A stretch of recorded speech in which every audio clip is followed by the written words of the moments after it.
Muy buenos días, queridos hermanos y hermanas y todos los que están participando en esta grabación. Es un privilegio para mí estar nuevamente con ustedes en este compartir de parte de la Iglesia Evangélica Metodista de Costa Rica. Estamos en la época después de la resurrección de nuestro Señor Jesucristo y antes de la celebración del Pentecostés. Entonces es un periodo interesante y único y vamos a estar compartiendo acerca de ese tema de la resurrección de nuestro Señor el día de hoy. Yo les invito a seguir conmigo si tienen sus Biblias a mano. A dos pasajes. El primero viene del apóstol Pablo en su primera carta a los Corintios, primero de Corintios capítulo 15, versículos 1 a 22. El apóstol dice lo siguiente: además os declaro, hermanos, el evangelio que os he predicado, el cual también recibisteis, en el cual también perseveráis. Por el cual, asimismo, si retenéis la palabra que os he predicado, sois salvos, si no creísteis en vano. Porque primeramente os he enseñado lo que asimismo yo recibí, que Cristo murió por nosotros, nuestros pecados, conforme a las Escrituras, y que fue sepultado y que resucitó al tercer día, conforme a las Escrituras, y que apareció a Cefas y después a los 12, después apareció a más de 500 hermanos a la vez, de los cuales muchos viven aún y otros ya duermen. Después apareció a Jacobo, después a todos los apóstoles, y al último de todos, como a un abortivo, me apareció a mí. Porque yo soy el más pequeño de los apóstoles, que no soy digno de ser llamado apóstol, porque perseguí a la iglesia de Dios. Pero por la gracia de Dios soy lo que soy, y su gracia no ha sido en vano para conmigo. Antes he trabajado más que todos ellos, pero no yo, sino la gracia de Dios conmigo. Porque o sea yo, o sea ellos, así predicamos y así habéis creído. Pero si se predica de Cristo que resucitó de los muertos, ¿cómo dicen algunos entre vosotros que no hay resurrección de muertos? Porque si no hay resurrección de muertos, tampoco Cristo resucitó. Y si Cristo no resucitó, vana es entonces nuestra predicación. Vana es también vuestra fe. Y somos hallados falsos testigos de Dios, porque hemos testificado de Dios que Él resucitó a Cristo, el cual no resucitó, si en verdad los muertos no resucitan. Porque si los muertos no resucitan, tampoco Cristo resucitó. Y si Cristo no resucitó, vuestra fe es vana, aún estáis en vuestros pecados. Entonces también los que durmieron en Cristo perecieron. Y si en esta vida solamente esperamos en Cristo, somos los más dignos de conmiseración de todos los hombres. Más ahora Cristo ha resucitado de los muertos. Primicias de los que durmieron es hecho. Porque por cuanto la muerte entró por un hombre, también por un hombre la resurrección de los muertos. Porque así como en Adán todos mueren, también en Cristo todos serán vivificados. Y del Evangelio de San Juan les comparto pasaje conocido de capítulo 21, versículos 15 a 17. Cuando hubieron comido, Jesús dijo a Simón Pedro: Simón, hijo de Jonás, ¿me amas más que estos? le respondió, sí, Señor, tú sabes que te amo. Y él le dijo, apacienta mis corderos. Volvió a decirle la segunda vez, Simón, hijo de Jonás, ¿me amas? Pedro le respondió, sí, Señor, tú sabes que te amo. Él le dijo, pastorea mis ovejas. Le dijo la tercera vez, Simón, hijo de Jonás, ¿me amas? Y Pedro se entristeció de que le dijese la tercera vez, ¿me amas? Y le respondió, Señor, tú sabes todo. Tú sabes que te amo. Jesús le dijo, apacienta mis ovejas. Les invito a orar conmigo por un momento, queridos hermanos y hermanas. Señor, te damos gracias por tu palabra, te damos gracias por tu presencia con nosotros donde quiera que estemos. Pido ahora, Señor, que abre los ojos de nuestras mentes y los oídos de nuestros corazones, Señor, para recibir el mensaje que tienes por cada uno de nosotros. Es en el nombre de Jesucristo, nuestro Señor y Salvador. Amén.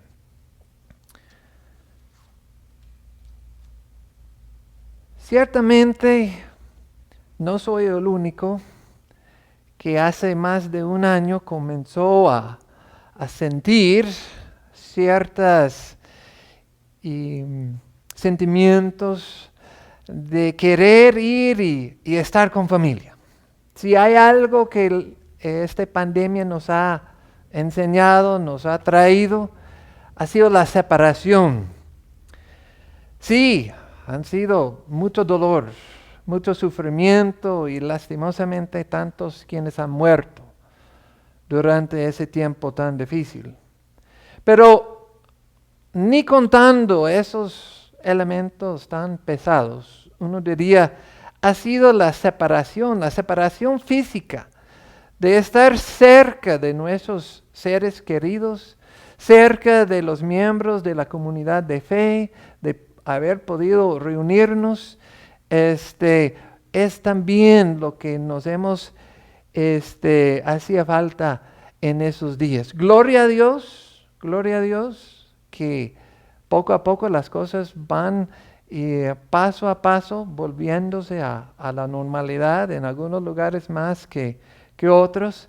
Gracias a Dios por la tecnología, aún ese mismo programa que la Iglesia Metodista inició hace como un año, nos ha servido como un vínculo de estar conectados, pero como todos hemos reconocido, no hay sustituto por la presencia, la cercanía entre los seres queridos y estar compartiendo de cerca los unos con los otros. De hecho, uno podría recordar que es hasta que uno no goza o no tiene, es cuando uno se da cuenta cuánto lo aprecia. Y ciertamente entre las otras lecciones de ese tiempo es uno de ellos. Por nuestro tiempo hoy quiero ver el otro lado de la moneda. No cuán valoroso es estar cerca, pero ¿qué pasa cuando estamos cerca por un momento, pero a la vez tan lejos?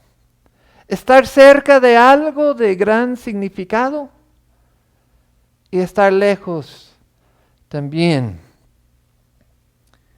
Podemos comenzar con el pasaje del apóstol Pablo a los Corintios. Recordemos bien a quién dirija su carta. Los primeros versículos del capítulo 1. A la iglesia de Cristo que está en Corintio, a los santificados en Cristo Jesús, llamados a ser santos con todos los que en cualquier lugar invocan el nombre de nuestro Señor Jesucristo, Señor de ellos y nuestro. Gracias y paz a vosotros. Pablo no está dirigiendo su carta a gente ajena al Evangelio. Está dirigiendo su mensaje a la iglesia de Jesucristo. Entonces, lo que nos llama tanta la atención es lo que sucede en versículo 12 del capítulo 15, lo que acabamos de leer. Pero si predica de Cristo que resucitó de los muertos, ¿cómo dicen algunos entre vosotros, o sea, algunos dentro de la iglesia, que no hay resurrección de muertos? No está tratando de dar una defensa del Evangelio, del hecho de la resurrección a un grupo de inconversos. Está hablando, compartiendo toda su carta dirigida a los que estaban dentro de la iglesia. O en otras palabras, los que estaban cerca, adentro, pero en cierto sentido, quienes todavía se habían apartado y de verdad estaban tan lejos del Cristo resucitado. Para nuestros propósitos en esta mañana, me gustaría usar dos ilustraciones, dos historias, que creo que quizás y espero que nos ayuda a entender cómo es posible que podemos estar tan cerca de algo o de alguien y a la vez tan lejos de su sentido verdadero y del socorro, de la ayuda que nos podría ofrecer. Ocurrió hace ya casi 27 años, el primer año de estar mi esposa y yo aquí en Costa Rica. Pasamos mucho tiempo aquel año simplemente tratando de ajustarnos a la cultura costarricense. Yo creo que di como un cursito aquel año, más bien gasté mucho tiempo simplemente tratando de conocer cómo eran o dónde estaba el supermercado, cómo llegar de punto A a punto B, cuántos buses uno tenía que tomar. A veces nos atrevimos a montarnos en taxi para llegar un poquito más rápido a tal lugar, pero fue un tiempo de ajuste y no era tanto, pero sí hubo un golpe cultural, uno podría decirlo así. Entonces, de vez en cuando tuvimos la oportunidad de salir de la ciudad. En una ocasión, mi esposa, quien estaba estudiando español en el instituto, tuvo la oportunidad de ir a un paseo, ir al Parque Nacional de Chirripó.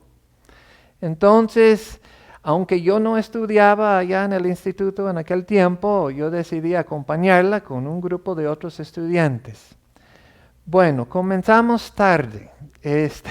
Según las recomendaciones del parque para subir y llegar a un albergue que tiene allá, uno debiera comenzar lo más tarde 6:30, 7 de la mañana. Bueno, nosotros ni comenzamos a caminar hasta 10:30, 11 de la mañana. Y van a ver que sufrimos por eso. Pero bueno, disfrutamos el ambiente, comenzamos a subir el sendero, el camino era bien marcado, y de repente reconocimos que no estábamos en tan buena condición física como algunos de los otros estudiantes, entonces nos encontramos como a la cola de nuestro grupo, pero no importaba, nosotros caminamos juntos. Bueno, caminamos y seguimos caminando. Y eso de las 5 de la tarde, habíamos llegado al punto medio, o sea, a la mitad del camino para llegar a este albergue, donde pretendíamos pasar la noche para luego subir al pico de la montaña del Chirripó el día siguiente. Bueno, como se sabe, 5:30, 6, comenzó a oscurecer, sacamos los focos bien preparados, seguimos caminando, caminamos, pasamos por un lugar que tenía un rotulito Valle de los Leones, nos asustamos un poquito, preguntándonos si de verdad había leones en ese lugar o no, pero ya, oramos y seguimos. Y ya pasó las 7 de la noche, las 8 de la noche, las 9 de la noche. Seguimos caminando con los focos ya y bajando su intensidad de la luz. Llegó 10 de la noche, 11 de la noche y no habíamos llegado todavía al albergue. A las 11:30, agotados, completamente cansados, con mucha hambre, exhaustos por todo, ya dolía cada músculo de nuestros cuerpos, decidimos, bueno, no podemos ni un paso más. Entonces allá el sendero se había hecho mucho más estrecho, hubo un guindo aquí a la derecha y decidimos, bueno, vamos a dormir en el sendero. Entonces allá sacamos las mochilas, lo usamos como almohada y comenzamos a tratar de dormir. Eso de las 3, 4 de la mañana se despertó mi esposa porque unos ratoncitos comenzaron a buscar comida en su cabello y ya por todo lado. Suficiente decir que no dormimos más. Eso a las 5:15, 5:30 de la mañana, dando gloria a Dios que ya no había llovido durante toda la noche. Vimos un muchacho caminando hacia nosotros, desde la dirección del albergue, del refugio. Y le preguntamos, muchacho, ¿de dónde viene? Acabo de pasar la noche aquí en el albergue. Y la pregunta del millón, ¿y cuán lejos estamos? Unos 100, 150 metros, lo máximo. Estábamos tan cerca, pero tan lejos. Lo que nos ofrecía el albergue, el refugio, mejor hubiera sido en Punta Arenas o Limón. No logramos aprovechar de lo que nos ofrecía, aunque estábamos tan cerca. Les cuento que, bueno, a saber que era tan cerca, casi corrimos a buscar agua, un lugar para descansar sobre unos colchones por mientras tanto y luego regresamos. No pudimos subir en aquella ocasión a la cima del Chirripó y toda la aventura de regreso es para otro sermón. Estábamos tan cerca, pero no contaba. No pudimos aprovechar el alivio. No pudimos aprovechar el descanso. No pudimos aprovechar aún el propósito, el destino donde queríamos llegar. Sí estábamos súper cerca,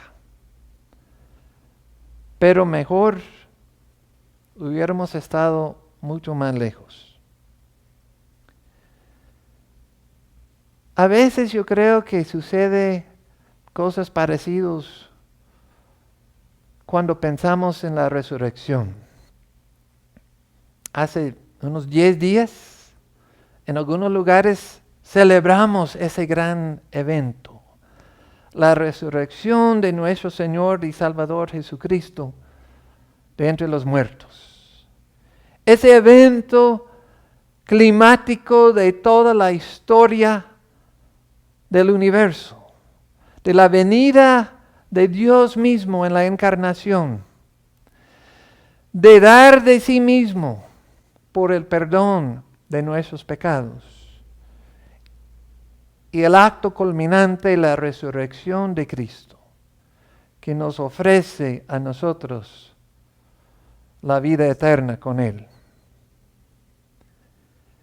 Pero cuán fácil es fijarnos en otras cosas. Fijarnos en lo bonito que sea, el templo, el vestir, las flores, la música. ¿Quién no le encanta la música que cantamos el domingo de resurrección? Eso es un medio, pero no es el fin. Hay una segunda historia que me contaba un amigo pastor hace poco. Él es un pastor de una iglesia bastante grande y fue el líder de un grupo que hacía un tour en la Tierra Santa y fueron a muchos lugares que encontramos en el Nuevo Testamento. Fueron a Belén, al mar de Galilea, y después de todo terminaron su viaje yendo a la ciudad de Jerusalén. Y allá, después de conocer varios lugares, al final llegaron a lo que se supone que pudo haber sido ya el mismo sepulcro de Jesús. Nos decía que era un tipo de una cueva, un hueco allá al lado de la montaña, en medio de un jardín muy, muy bonito. Entonces uno podría ir adentro y hasta tenía una piedra muy vieja. Él nos decía que era probablemente del primer siglo, que uno podría tocar, etc. Y después de haber hecho el tour del sitio de la tumba, el grupo de ellos se apartaron y realizaron un culto allá en el jardín. Cuando de repente él reconoce, él se da cuenta que hay un señor sentado en una banquita allá. Y este pastor le gusta conocer a gente nueva, entonces él se le acercó a este señor sentado en la banca y le preguntaba, ¿es su primera vez aquí? No, respondió el señor, yo vengo aquí, ya no sé, 20, 30 veces he venido acá. Decía mi amigo, yo de verdad admiro su devoción a Cristo. ¿Qué entrega, qué devoción tiene para con Él? Después de eso, el Señor sentado en la banca decía, disculpe, pero no soy cristiano. Yo vengo aquí porque es un lugar tan bonito, me encantan las flores. Es un lugar sereno, o sea, es lleno de paz este lugar. ¿Y sabe qué? De verdad tiene el internet más bueno en toda la región. Y después él sacó su laptop y comenzó a trabajar usando la red inalámbrica allá en este lugar. Tenía el internet mejor de toda la región, a la cual mi amigo quedó no sabía qué decir. No sabía qué decir porque a la par del lugar donde Dios del universo, el Dios de toda la humanidad, donde Él mismo se había dado a su Hijo único, su vida por el mundo, allá mismo, donde a la par de la tumba, posiblemente ese lugar específico, donde Dios mismo lo había resucitado de entre los muertos, lo que más le llamaba la atención a ese señor fue el buen servicio del internet. Tan cerca, pero tan lejos a la vez. Él estaba en el lugar más decisivo de toda la humanidad. Pero lo que él apreciaba era los pajaritos, las flores y el internet. Qué lástima, diríamos nosotros. Estaba en ese lugar y no sabía cómo aprovecharlo. No entendía el sentido del lugar. Aquí es donde volvemos al punto. La cercanía no garantiza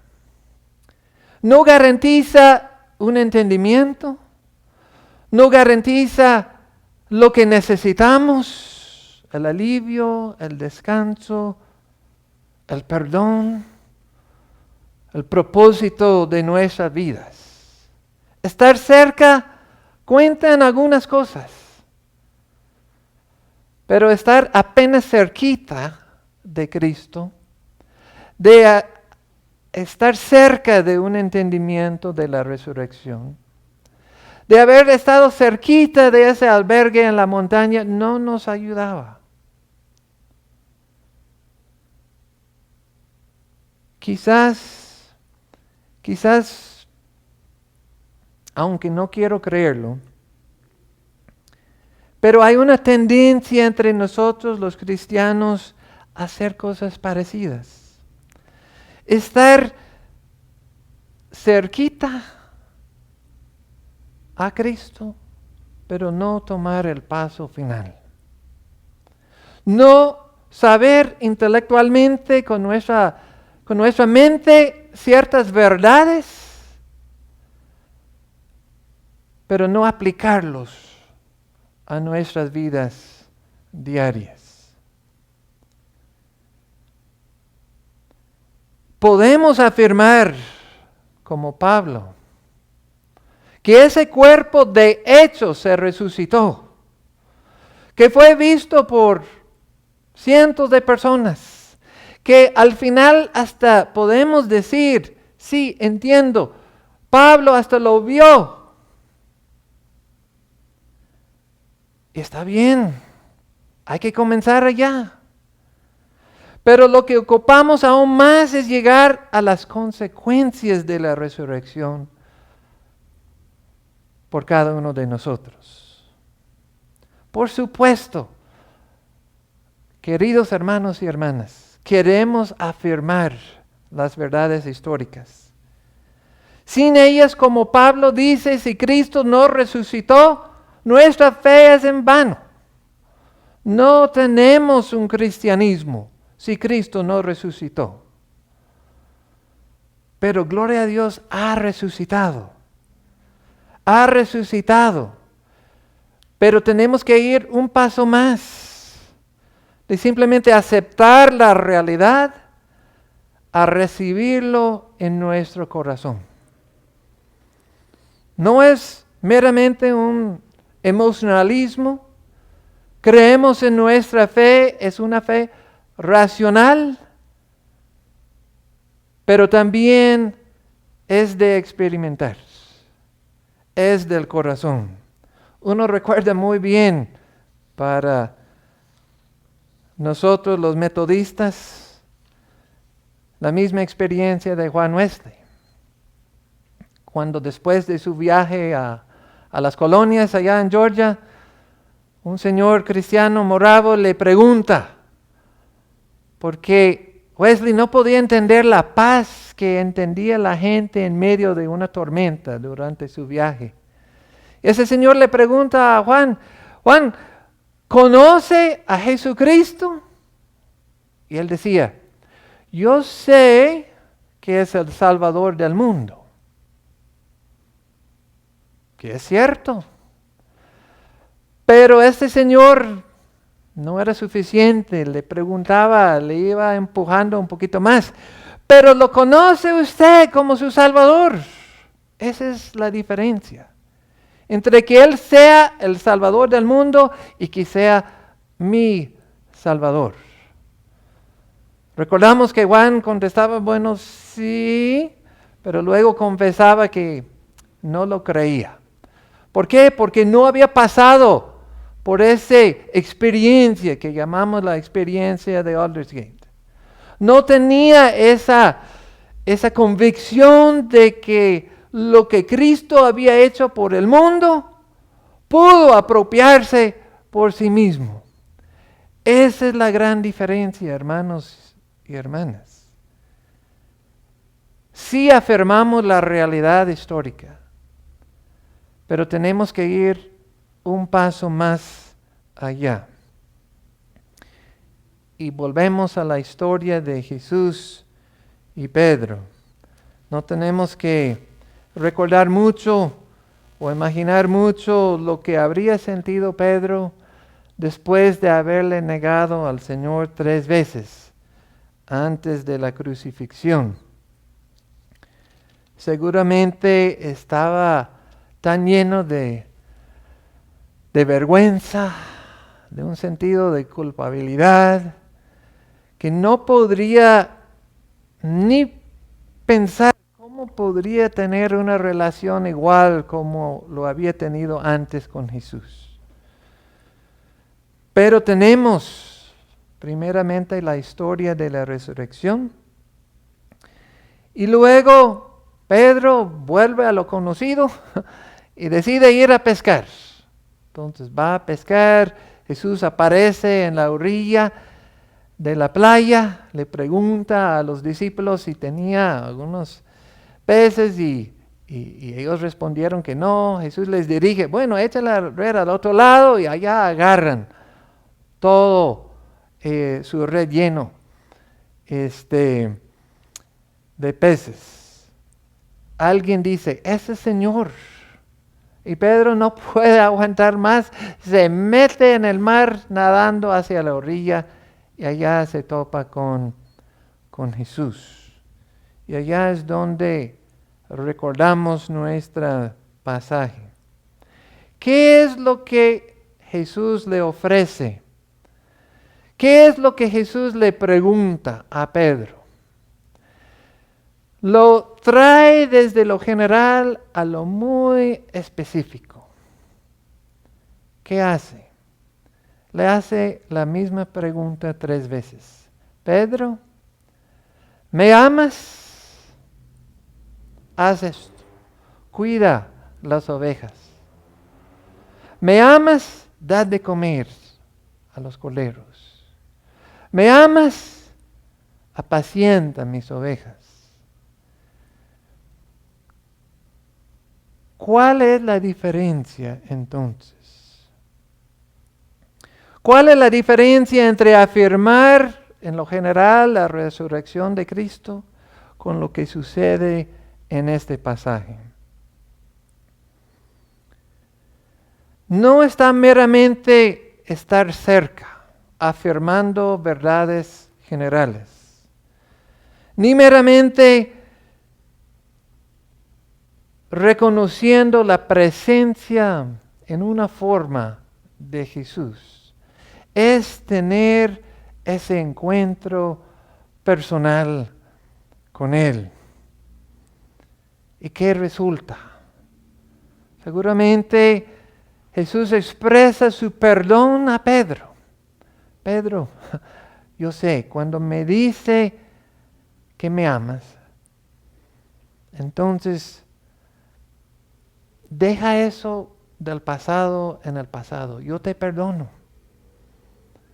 Y con ese perdón viene quitado de los hombros de Pedro esa gran carga. Esa culpa que él había andado por varios días de haber negado a su mejor amigo, su Señor, Dios mismo. Pero Jesús no solamente lo perdona, lo sana, pero también le da un trabajo. Le da una comisión y en hacer eso dice, Pedro, no se ha restaurado a sí mismo, no es una autoayuda, un paso simplemente ya psicológico. Yo estoy aquí. Yo le restauro, yo le perdono y ahora aquí le doy esa comisión.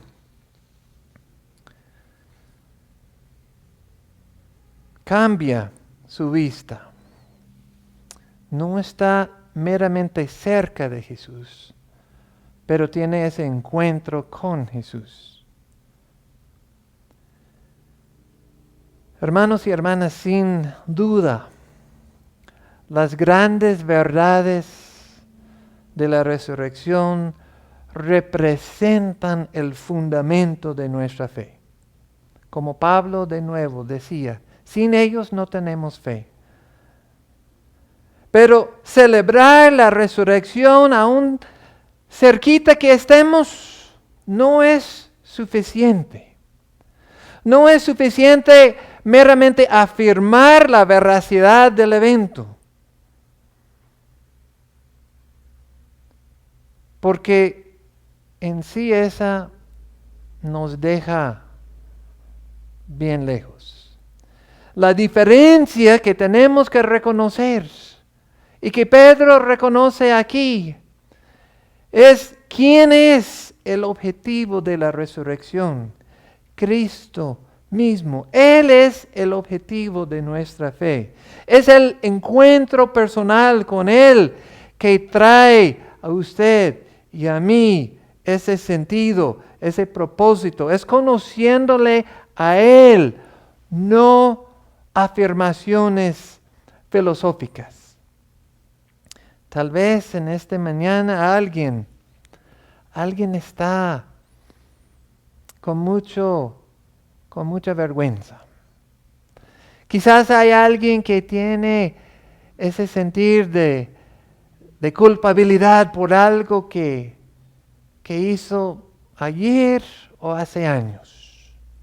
Algo que usted hizo sin pensar aún, o quizás muy a propósito. Una carga que no le permite disfrutar la vida completa como Dios quiera.